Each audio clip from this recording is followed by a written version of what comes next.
ya.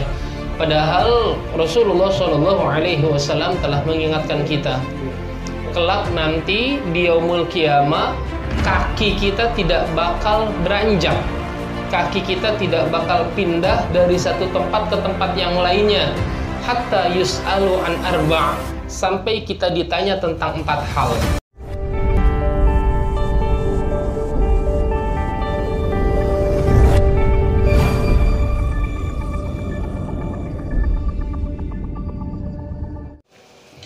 Bismillahirrahmanirrahim. Alhamdulillah. Alhamdulillahilladzi bi ni'matihi tatimmus shalihat wa bi fadlihi tatanazzalul khairat wa bi tawfiqihi tatahaqqaqul ghayat alladzi hadana li hadza wa ma kunna linahtadiya laula an hadana Allah. Asyhadu an la ilaha illallah wahdahu la syarika lah wa asyhadu anna sayyidina Muhammadan abduhu wa rasuluh. Allahumma salli wa sallim ala sayyidina wa habibina wa syafi'ina wa maulana Muhammadin wa ala alihi wa sahbihi ajma'in, amma ba'du. Qad qala Allah ta'ala fi kitabihil karim wa huwa asdaqul qailin. A'udzu billahi minasyaitonir rajim. Bismillahirrahmanirrahim. Yarfa'illahu alladhina amanu minkum walladhina utul ilma darajat.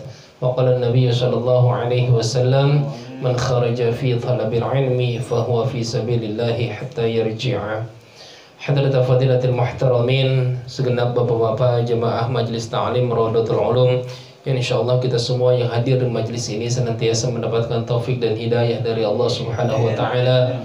Para asatidz, para hujaj, wabil khusus keluarga besar Al-Mukarramah Ibu Hajah Titin Rasyidah selaku Ketua Yayasan Rawdatul Ulum, Bapak Haji Puji beserta keluarga, Al-Mukarram Ustadz Hasbi, Ustadz Haji Ubaidillah, Pak Haji Hasim beserta para asatidz, para hujaj yang lainnya yang mohon maaf tidak saya sebutkan satu persatu.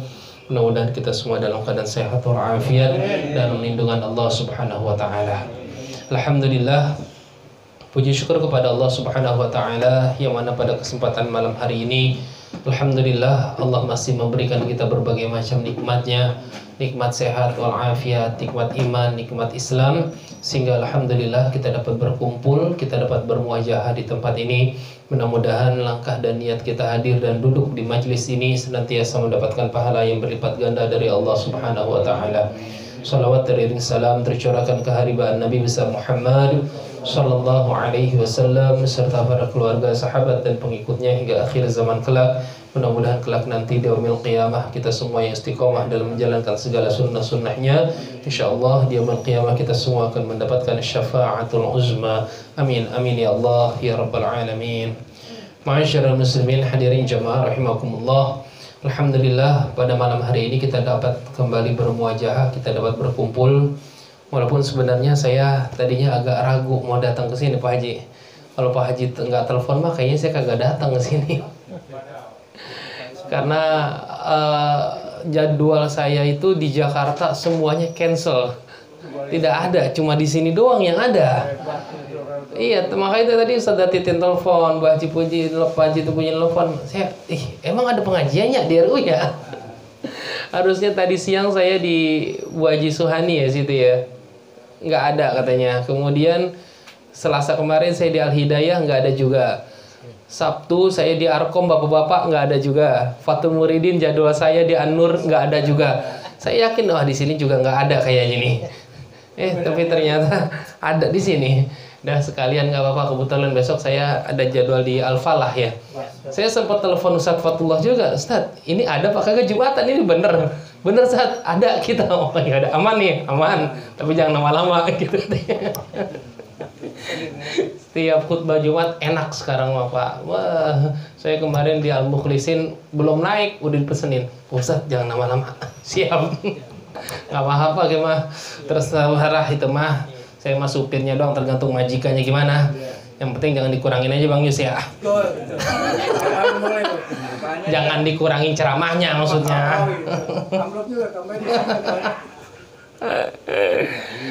Hadirin jamaah rahimakumullah, alhamdulillah. Karena yang lebih dikhawatirkan adalah ketika dalam kondisi seperti ini kita tidak ngaji, kita tidak ke masjid, kita tidak bisa taklim. Yang dikhawatirkan pun kita di rumah belum tentu kita ngaji. Ya Pak ya, kayaknya kalau Bapak nggak ngaji di rumah belum tentu tadi Bapak sempat baca Yasin di rumah. Ya, walaupun cuma seminggu sekali. Ada kan orang yang ngajinya cuma seminggu sekali, malam Jumat doangan, Yasin doangan, itu juga kalau ngaji di sini. Kalau ngaji di sini libur, kelar udah. Yasin kagak, boro-boro yang lain Yasin aja kagak. Yang tadi habis maghrib, alhamdulillah saya masih dengar tuh tadi Pak Jubaidillah tuh di Alatik, ya Allah. Walaupun lama liburnya baru ngaji lagi tadi katanya. Ada sempat saya dengar baca Yasin, Al-Mulk, Al-Waqiah, ya Pak Ji ya. Coba yang nggak kagak masjid, kayaknya mah di rumah juga belum tentu ngaji juga, ya. Padahal Rasulullah SAW telah mengingatkan kita, kelak nanti di yaumul qiyamah kaki kita tidak bakal beranjak, kaki kita tidak bakal pindah dari satu tempat ke tempat yang lainnya, hatta yus'alu an arba', sampai kita ditanya tentang 4 hal. Yang pertama, kita pasti akan ditanya tentang an umrihi fima afnah, tentang umur kita. Fima afnah, untuk apa kita gunakan umur yang Allah berikan kepada kita.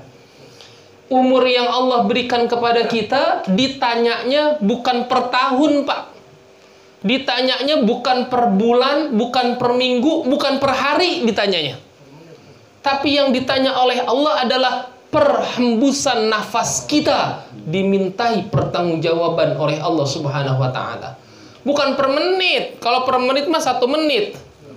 60 detik, tapi ini setiap jiwa kita bernafas itu ada pertanggungjawabannya di hadapan Allah Subhanahu.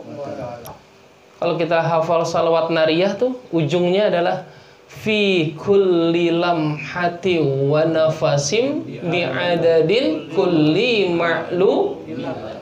Fi kulli lamhati wa nafasin, dari setiap tingkah laku kita, dari setiap nafas kita, itu adalah mengandung pertanggungjawaban kita kepada Allah Subhanahu wa taala. Jadi semakin panjang umur kita, kita semakin panjang dikasih umur sama Allah, pertanggungjawabannya pun semakin banyak. Orang yang umurnya sampai 70 tahun, sampai 80 tahun, itu ditanyanya semakin banyak. Sementara orang yang 30 tahun, 40 tahun udah meninggal, pertanyaannya, jadi Pak, milih mana? Milih umur panjang atau umur pendek? Udah kayak gini aja Bung, kagak mau juga sih umur pendek Mas. Karena itu statement dari Rasul gimana? Khairun nas man tala umruhu wa hasuna amaluhu. Sebaik-baiknya manusia adalah yang panjang umurnya dan baik amal ibadahnya, baik perbuatannya. Itu sebaik-baiknya manusia. Panjang umurnya, semakin sering datang ke majelisnya. Panjang umurnya, jamaahnya semakin rajin. Panjang umurnya, sama Quran nggak pernah lepas. Ya, saya ingat Pak, kakek saya tuh, Kong Haji Abdul Halim, Abah tuh semakin umurnya tua, meninggal itu usia 86 tahun. Itu ya kata anaknya gitu ya, kata anak-anaknya gitu ya. Abah itu hampir sebulan tuh bisa 2-3 kali khatam Quran, Pak. Orang dulu tuh, karena kenapa? Kagak ada kerjaannya. Kerjaannya ngapain aja, Pak? Bangun, tidur, makan, ngaji. Nggak ada ngapain lagi. Zaman dulu mah TV mah gak gablek kita. Handphone apa lagi? Kagak ada apa-apaan. Meninggal 2004 atau 2006 Abah meninggal. Itu katanya sebulan itu bisa 2-3 kali hatam, Pak. Kita sebulan berapa kali hatam, Pak? Berapa juz kira-kira? Juz 30 apa 30 juz? Juz 30 juga belum tentu kita mah. Artinya setiap umur kita, semakin panjang umur kita, itu semakin banyak pula pertanggungjawaban kita kepada Allah Subhanahu wa taala. Dan kata Rasul, wa syarrukum, dan yang paling buruk di antara kalian, sejelek-jeleknya manusia adalah man tala umruhu wa sa'a amaluhu. Seburuk-buruknya manusia adalah orang yang panjang umurnya tapi jelek tingkah lakunya. Nah, semakin tua bukan mau dekat majelis, malah mau ngejauh dari masjid. Semakin tua malah kagak mau, malah susah disuruh datang ke musola. Ada nggak yang kayak gitu, Pak? Semakin tua malah jauh dari pengajian, semakin tua malah jauh dari sholat. Naudzubillah tsumma naudzubillah. Sekarang walaupun kalau kita lihat dalam sejarah, Pak, orang-orang ya Allah, kayaknya mah orang-orang baik malah yang umurnya singkat ya, Pak ya. Betul nggak? Orang-orang baik yang umurnya singkat, Imam Syafi'i, Pak. Imam Syafi'i, madhab kita yang kita pegang, konon kabarnya meninggal dalam usia 52 tahun, Pak. Masya Allah, masih muda-muda banget meninggal. Habibana Al-Habib Munzir bin Fuad Al-Musawah, pendiri Majelis Taklim Majelis Rasulullah, meninggal dunia usia 40 tahun meninggal dunia. Ya Allah, 40 tahun meninggal. Ustaz Jafri Al-Bukhari meninggal 40 tahun. Bang Jus berapa sekarang? Udah setengah abad. Oh, hati-hati. Yang 40 aja lewat. Tapi kita, perbuatan kita pun harus benar. Itu kata Rasul, sebaik-baiknya manusia umurnya panjang, amal ibadahnya juga bagus, akhlaknya bagus. Itu sebaik-baiknya manusia. Karena itu yang kita minta, umur yang panjang adalah kita minta Allahumma tawwil a'marana fi ta'atillah. Doanya kayak begitu, ya Allah, panjangkan umur kami dalam taat kepada Allah. Naudzubillah, kalau semakin panjang umur kami malah semakin maksiat kita kepada Allah. Jangan. Mendingan kelarin aja hidup kita. Semakin tua semakin banyak dosa, semakin tua semakin sering gibah, semakin tua semakin sering ninggalin sholat, segala macam. Naudzubillah. Doanya, ya Allah, panjangkan umur kami, ya Allah, dalam taat kepada Allah, sehingga umur kita manfaat. Kelak nanti kita pasti akan ditanya tentang umur kita. Yang kedua, wa an ilmihi fima fa'ala bihi. Yang kedua, kita pasti akan ditanya oleh Allah tentang ilmu yang kita miliki, ilmu yang kita punya. Apa yang ilmu kita punya? Kemudian apakah diamalkan ilmu yang kita sudah punya?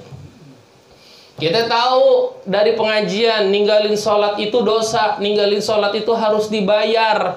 Tapi kita tetap ngerjainnya, tapi kita tetap ngelanggarnya. Naudzubillah, udah tahu ilmunya, tetap aja kita ngelanggar. Sholat itu wajib, Pak. Artinya, sholat fardu itu tidak bisa dibayar pakai sholat-sholat yang lain, kecuali sholat fardu itu sendiri. Ngerti nggak?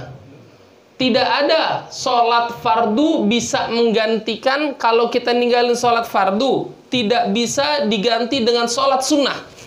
Fungsinya sholat sunnah untuk apa? Untuk menambal kekurangan daripada sholat fardu yang kita kerjakan. Artinya kalau kita udah ninggalin sholat fardu, maka kita wajib ganti juga dengan sholat fardu. Itulah yang disebut dengan kodoan, mengkodok sholat kita. Ini kita dapat ilmu-ilmu kayak begini di pengajian. Udah dapat ilmunya, amalin. Enggak kita amalin, ditanya nanti kita di yaumil qiyamah. Kan ente udah tahu pas ngaji di Rodotul Ulum, ninggalin sholat itu harus dikodok. Kenapa ente nggak pernah kodok? Ya Allah, Pak Ustadz, kalau kayak begini mah nyesel jadi ngaji, jadi tahu hukumnya dah. Coba kalau kagak ngaji, aman-aman aja gue kayaknya. Saya, Pak, lagi nerangin masalah sholat kodok. Kan kalau kita ninggalin sholat subuh nih, umur kita sekarang 50 tahun misalnya nih.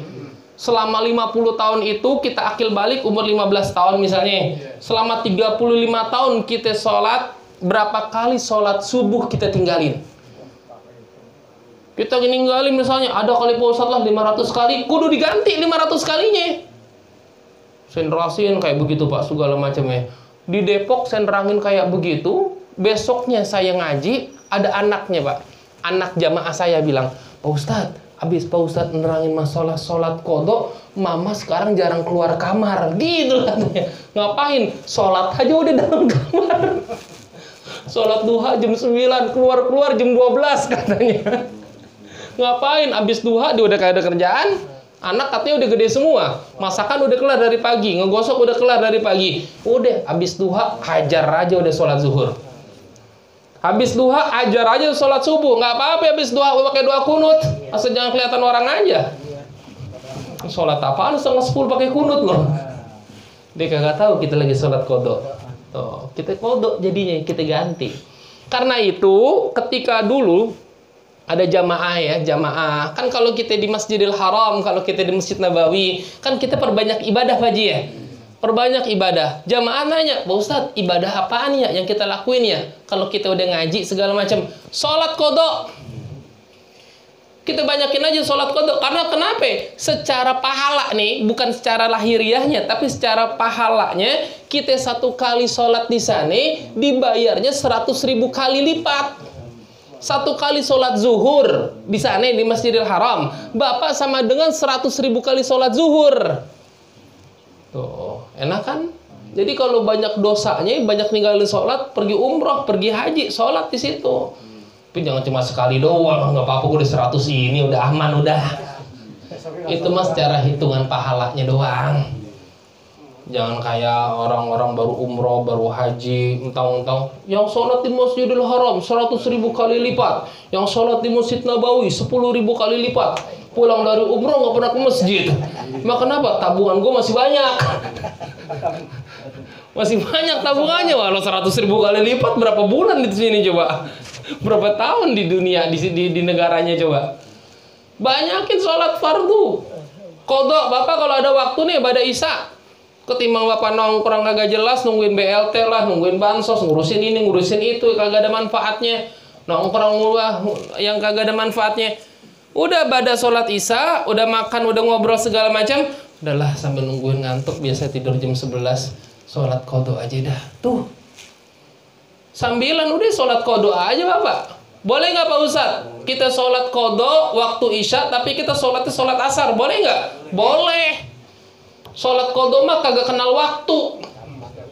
Setiap waktu boleh, kecuali waktu-waktu yang dilarang. Tapi bahkan ada ulama yang membolehkan. Bahkan di waktu terlarang pun kita boleh sholat kalau untuk sholatnya sholat qadha. Kalau kita ngambil ikhtiyat, kehati-hatian, nggak usah deh, kita ngambil ya udah bada duha, bada zuhur, bada maghrib, bada isya, aman dah tuh. Bada isya Bapak mau hajar, ya Allah, saya banyak banget ninggalin sholat saya, ya Allah, subuh saya berapa kali ninggalin, zuhur selama kerja, bisa dihitung saya sholat zuhur berapa kali doang. Maghrib babas terus ya Allah, asar kadang-kadang mah di perjalanan, isya sering banget ketiduran ya Allah. Subuh kesiangan ya Allah. Selama kerja 40 tahun saya kerja ya Allah, bablas terus sholatnya. Mulai sholat rajin belakangan nih pas ngaji di RU. Kalau kagak ngaji di sini mah gak gablek juga saya ya Allah. Tahu kita buat dosa kita banyak nih. Berapa kali kita ninggalin sholat kita nih? Ganti Pak. Jangan sampai berpikir ya Allah kalau memang harus ganti mau udah kagak keburu ini mah. Maksudnya keburu apaan? Baru mati duluan. Lah umur 60 tahun baru doyan sholat kemarin 55 tahun yang lalu. Pas habis pensiun 55 ya. Misalnya harus swasta 55, 56. Baru doyan sholat pas usia 56. Sekarang umur 60 tahun. Selama itu kagak pernah sholat. Ya udah hitung aja berapa kali sholat zuhur. Tapi Allah itu Maha Rahman dan Rahim. Kita bisa masuk surganya Allah, kita bisa selamat dari nerakanya Allah, bukan karena sholat kita, bukan. Bukan karena kita suka sedekah, bukan. Bukan karena kita sering ngaji, bukan. Kita bisa masuk surganya Allah, selamat dari nerakanya Allah, hanya karena rahmat dan ridho dari Allah Subhanahu wa ta'ala. Kita cari ridho Allah. Bisa jadi ridho Allah itu turun pada saat kita sholat zuhur. Bisa jadi ridho Allah itu turun pada saat kita sholat qobliyah isya. Bisa jadi karena ridho Allah itu ada di setiap kebaikan kita. Karena itu dalam kitab Nasha'ihul Ibad dikatakan wa katamar ridho fil ibadah. Allah menyimpan keredoannya dari setiap ibadah kita. Jadi di setiap ibadah kita itu ada ridho Allah, tapi kita nggak tahu ibadah mana yang Allah ridho sama ibadah kita. Kalau masalah dapat pahala mah setiap ibadah pasti dapat pahala. Bapak sholat qobliyah, sholat ba'diyah, puasa Senin Kamis, sedekah, pasti dapat pahala. Asal dua kan syaratnya ibadah kita diterima. Pertama pakai ilmu, yang kedua lillah, hanya karena Allah, dapat pahala. Bapak sedekah pakai ilmu, dapat pahala, orang karena Allah. Bapak ngaji pakai ilmu, dapat lillah karena Allah, dapat pahala. Tapi yang mendatangkan ridho itu yang kita kagak tahu. Kita nggak tahu ridho Allah ada di mana. Karena itu doa yang sering kita baca, Ilahi anta maksudi waridoka matlubi. Ya Allah, Engkau adalah tujuanku. Ya Allah, Engkau adalah maksudku. Waridoka matlubi, dan ridho mulah yang aku harapkan. Ya Allah, Allah kalau udah ridho, Allah udah turun rahmatnya sama kita karena kasih sayang Allah. Nikmat Pak kita hidup juga. Ada seorang abid Pak, seorang hamba di yaumul qiyamah. Dia ahli ibadah. Kurang lebih umurnya dalam riwayat dikatakan hampir 200 tahun Pak. Digunakan untuk ibadah Pak. Selama 200 tahun itu usianya ibadah terus, sholat, ngaji, puasa, tahajud, segala macam dah. Akhirnya tuh orang masuk surga ketika dihisab oleh Allah. Ketika masuk surga dia penasaran, nanyalah sama Allah, ya Allah, saya kenapa sih bisa masuk surga? Apa karena saya waktu di dunia ini saya adalah seorang ahli ibadah, saya seorang ahli tahajud, saya seorang ahli taklim, saya seorang ahli jamaah? Kata Allah, tidak. Engkau bisa masuk surganya Allah, coba bandingkan. Aku akan ambil satu mata saja darimu. Nikmat mata, satu mata yang Allah kasih kepada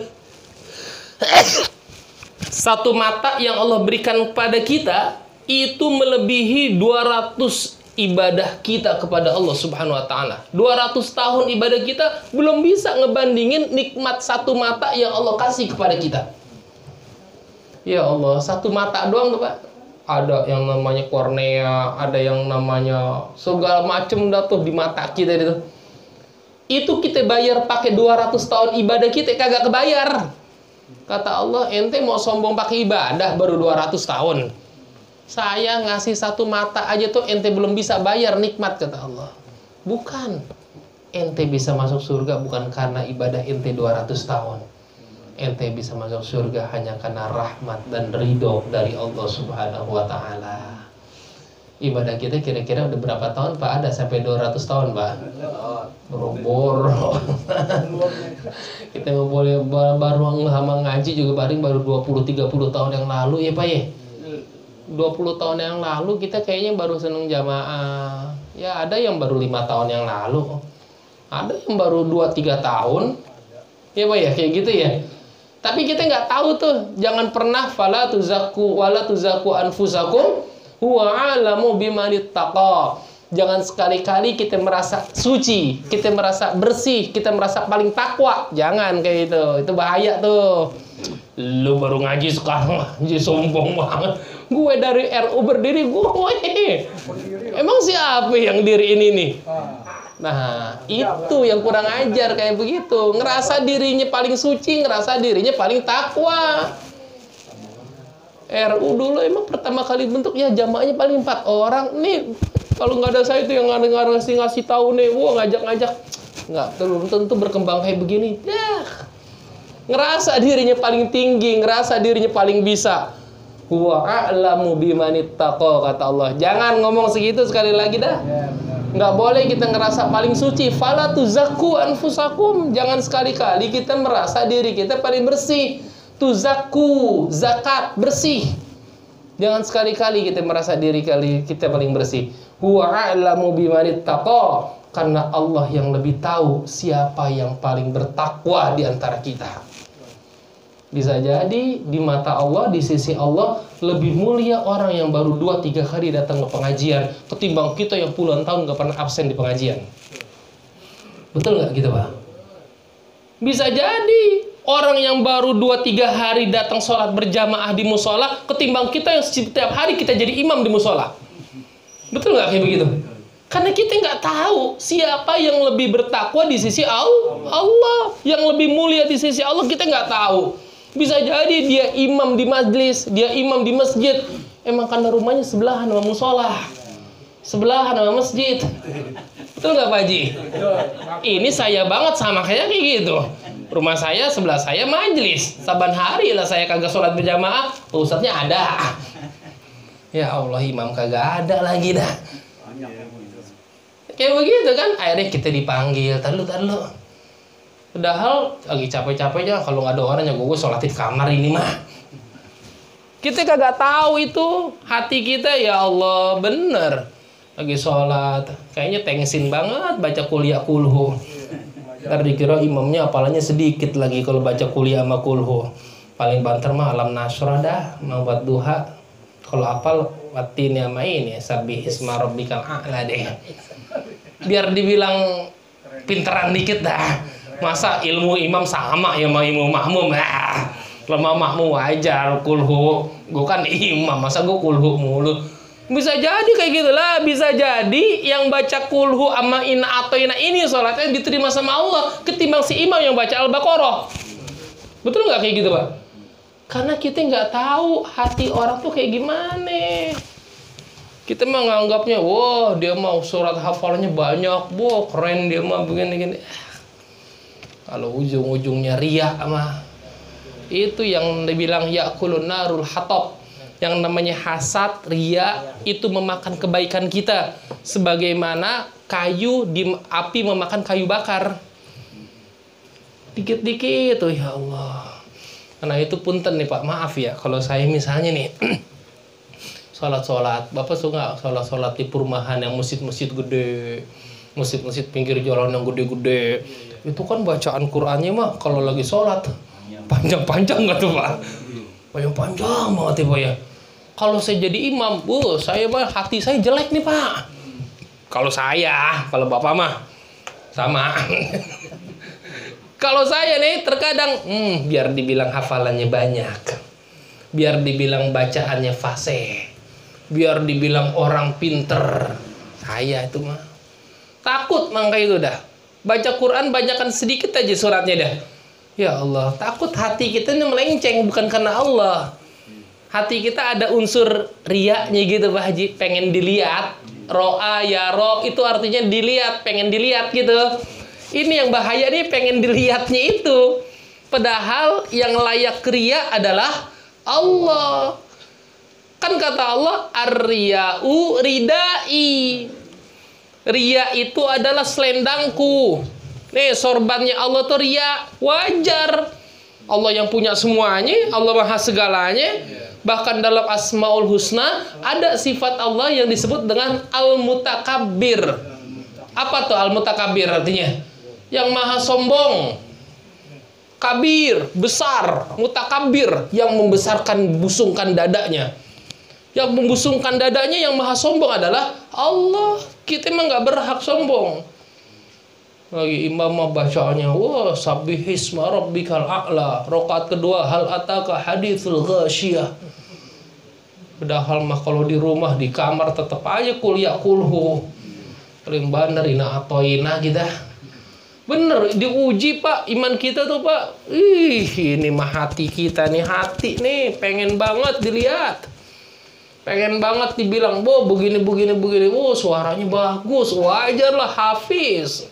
Hafiz berapa? Juz amma. Kirain Hafiz 30 juz. Juz amma doang. Ya, jadi semakin tinggi derajat kita di hadapan manusia, biasanya semakin gede juga ujian keimanan kita kepada Allah. Kita dianggap berhasil, kita dianggap ahli ibadah. Ya Allah, ngeri Pak, takut nih hati. Karena semuanya itu nih tergantung dengan hati kita. Ala inna fil jasadi mudghah wa in fasadat fasada sairu amali wa in saluhat saluha sairu amali. Itu kan. Ketahuilah di dalam jasad kita ini ada satu daging yang mana kalau daging ini benar seluruh amal ibadah kita. Kalau fasid, kalau hancur daging itu, maka hancur pula seluruh amal ibadah kita. Ala wahiyal qalbu. Itu adalah hati. Hati kita nih ya Allah yang kita mau bersihin deh tuh dari segala macam riya, ujub, takabur, segala macam. Dua, yang ketiga, kita kelak nanti ditanya oleh Allah, wa an malihi min aina iktasabahu wa fima anfaqtahu. Tadi yang pertama kita ditanya tentang umur kita, untuk apa umur kita, betul? Yang kedua ditanya tentang ilmu kita, untuk apa ilmu kita? Yang ketiga kita ditanya tentang harta kita. Untuk masalah harta yang ditanya bukan cuma untuk apa harta kita, tapi kita ditanya juga min aina iktasabahu, dari mana engkau dapatkan hartamu. Tuh. Dua pertanyaannya Pak kalau untuk harta. Kalau untuk umur, untuk rezeki, untuk umur, untuk ilmu, untuk badan nanti yang keempat, itu cuma ditanya untuk apa. Nggak ditanya dari mana. Itu mau udah pasti dari Allah. Tapi kalau untuk harta ditanyanya dua. Apa? Dari mana engkau dapatkan dan untuk apa engkau pergunakan. Harta kita yang kita punya, gaji yang kita dapat, lemburan yang kita dapat, itu kan halal sebenarnya Pak. Betul nggak? Kita dapat gaji saban awal bulan nih, saban akhir bulan, gaji kita 50 juta dari hasil kerja kita. Halal nggak? Halal. 50 juta saya bang kagak mau coba. Halal itu dapat kita gaji 50 juta. Tapi yang namanya rizki, yang namanya harta, halaluhu hisaba wa haramuhu adzaba. Yang namanya harta, halalnya aja masih dihisab sama Allah. Wa haramuhu adzaba. Sedangkan haramnya enggak lagi dihisab sama Allah. Adzaba, langsung dapat azab dari Allah. A'udzubillah, a'udzubillah. Gaji saya ya Allah, ini kan gaji saya, hak saya ya Allah. Ini kan dari hasil usaha saya. Ini kan dari hasil dagangan saya. Ini kan dari hasil usaha jeripaya saya ya Allah. Iya benar, halal emang itu. Tapi halalnya itu tetap dihisap sama Allah. Ini duit kan dari lemburan. Lemburan dari jam berapa emang? Lemburan mulai jam 4 ya Allah. Sampai jam berapa? Sebenarnya jam 6 keluar ya Allah. Tapi di absen nanti sampai jam 8. Nyatut waktu gitu ya. Padahal dari jam 6 sampai jam 8 gak ngapa-ngapain. Ditulis absennya apa jam 8. Nah supervisor kagak tahu ini. Cair gak duit cemburannya? Cair. Tapi itu dia nanti yang akan ditanya oleh Allah Subhanahu wa ta'ala. Ada gak yang kayak begitu Pak? Bener ya. Kemarin ada Pak, supir. Saya ngaji udah lama juga sih sebelum corona. Ngaji di pabrik. Pas saya ngisi di pabrik, ada satpamnya, dia bilang, "Pak Ustadz, saya mah alhamdulillah Pak Ustadz, saya udah 20 tahun kerja di sini." "Oh, bagus Pak, iya. Bagian apa Pak?" "Saya di security Pak Ustadz. Gajinya saya kecil Pak Ustadz security, tapi berkah saya Pak." "Wah, alhamdulillah Pak. Kan di sini Pak Ustadz setiap truk masuk nih, truk masuk bawa-bawa barang, itu biar cepet Pak Ustadz, itu supir-supirnya ke saya. Biar cepet." Wow, satu supir tuh, satu truk 20.000 Pak Ustadz, kurang lebih sekitar 20 sampai 30.000 dah Pak Ustadz dah. Tapi tiap hari bisa sampai ada 10 sampai 15 truk Pak Ustadz. Ya Allah Rabbi, setiap hari katanya. Dan dia bangga ngomong kayak begitu. Memang sih Pak Ustadz gajinya cuma segini, tapi kan tiap hari ada Pak Ustadz tuh dari supir-supir biar kagak diperiksa, biar diperiksanya cepet, ngasih ke satpamnya begini segala macam. Ya Allah, ada kan Pak kehidupan kerja kayak begitu Pak? Kehidupan kerja yang kayak begitu ya Allah. Memang dia dapat sehari katanya gaji mah utuh Pak Ustadz buat orang rumah dah. Tapi buat saya Pak Ustadz ya cuma alhamdulillah hidup dari situ aja Pak Ustadz, udah rokok, kopi, ya jajan mah ketutup dah dari supir-supir kayak begitu. Cuma dapatnya itu dari kayak gimana? Wajar aja ente bangga ngomonginnya, orang yang ente masukin ke dalam darah ente duit kayak begitu. Sehingga nggak malu lagi ngomong kayak begitu, biasa aja gitu. Malah dibilang berkah lagi, kurang ajar banget. Berkah Pak Ustadz, gaji semua kayak gitu mah buat orang rumah aja udah. Yang ini mah buat saya aja, ya Allah Rabbi. Harta ditanya Pak. 1 rupiah ditanya nggak Pak Ustadz? Ditanya. Berat kan? Karena itu Rasulullah SAW kalau berdoa itu Allahumma ja'alni miskinan wahsyurni yaumal qiyamah ma'al masakin wal fuqara. Gitu kan doanya Rasul. Ya Allah, jadikanlah aku orang yang berani nggak ngamalin doa itu. Kita mah nggak mungkin lah. Siapa yang berani baca doa itu? Kagak ada. Ini doa Rasul yang nggak pernah kita amalin doa itu tuh Pak tuh. Takut kita. Lah, gimana kagak takut orang kita mah. Doanya Allahumma ja'alna syakura, bersyukur karena punya harta, karena punya benda. Apalagi doa-doa senjata pada saat hari Jumat. Allahumma ya Ghaniyu ya Hamid, ya Mubdi'u ya Mu'id, ya Rahimu ya Wadud, wa ya Fa'alu lima yurid, aghnina bihalalika. Gitu nggak doanya Pak? Ya Ghaniyu ya Hamid, ya Ghani artinya apa sih? Kaya. Itu kita amalin banget doa itu tuh. Karena kita minta kaya. Coba kalau saya tanya, Bapak lebih sering baca surat Al-Waqiah apa surat At-Taubah? Hah? Kenapa lebih banyak baca surat Al-Waqiah? Karena pengen kaya. Kan kalau kata orang mah, wah kalau kita mau bebas dari fakir, bacain surat Al-Waqiah. Kalau mau berangkat haji, berangkat umroh, sering-sering baca surat Al-Waqiah. Kalau nggak berangkat juga, baru baca surat Tanah. Kelar ente berangkat. Ya Allah, kita lebih sering baca surat Al-Waqiah ketimbang kita baca surat-surat yang lainnya tentang azab, Al-Ahzab, At-Taubah. Karena orientasi kita rizki. Bapak lebih sering sholat duha apa sholat taubat, Pak? Berapa rakaat kalau duha? Saya yakin jarang ada yang 2 rakaat kalau duha. Minimal 4 rakaat kalau duha. Betul nggak kayak begitu? Ada yang duha sampai 12 rakaat, ada nggak? Ada. Giliran tobat berapa rakaat? Jarang Pak Ustadz. Belum tentu sehari juga sholat taubat kita. Tapi kalau duha jam 10 belum duha gelisah kita Pak. Aduh belum duha lagi nih. Dah seret dah rezeki dah.